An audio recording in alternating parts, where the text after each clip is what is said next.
Do you think Europe needed the energy, petrol from the Iraqi Kurdistan region? Because just a few weeks ago, starting again, after 2 years, starting again, they export the petrol to Turkey and then for the wall. Do you really need the energy from the Iraqi Kurdistan?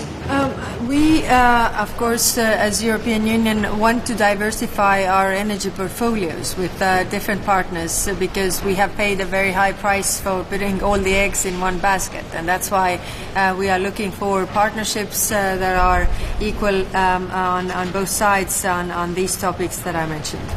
You mentioned an observation mission for the Iraqi elections. Could you tell us more? There are lots of security incidents. An official was killed this week in a car bomb. Yesterday there was a shooting incident. Are you worried also about Iran's sway on the country? And can I ask you about tomorrow's FAC?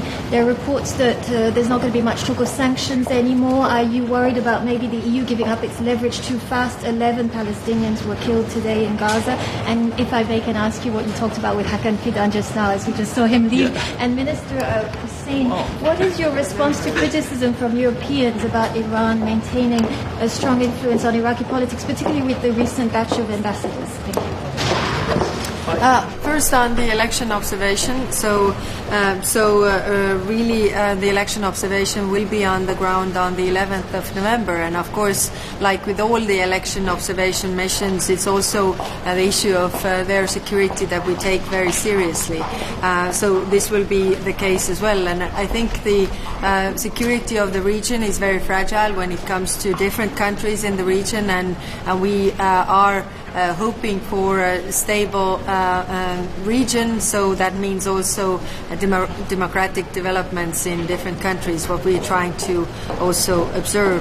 And what comes to the FAC, then we have several topics on the table, and yes, when it comes to sanctions, we are not able to decide tomorrow on the sanctions package, but work is ongoing, and hopefully we'll get there when the leaders meet in 23rd of November.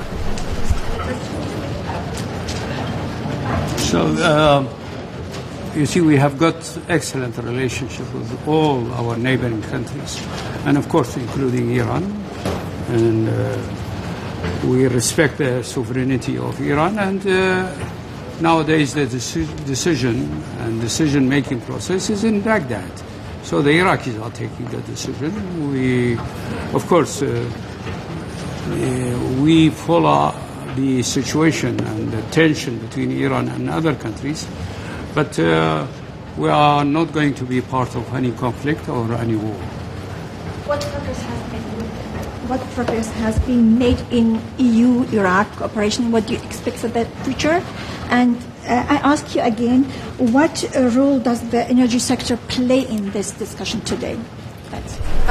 We commend really the reforms that the Iraqi government has undertaken, and as we have developed from only discussions on security, also regarding discussions energy, digital cooperation, but also broader reform agenda when it comes to the civil reforms that Iraqi government is doing, the rule of law, which is very important for European Union. So we are trying to help as much as possible. And of course, one of the big issues that we are cooperating on is the issue on migration.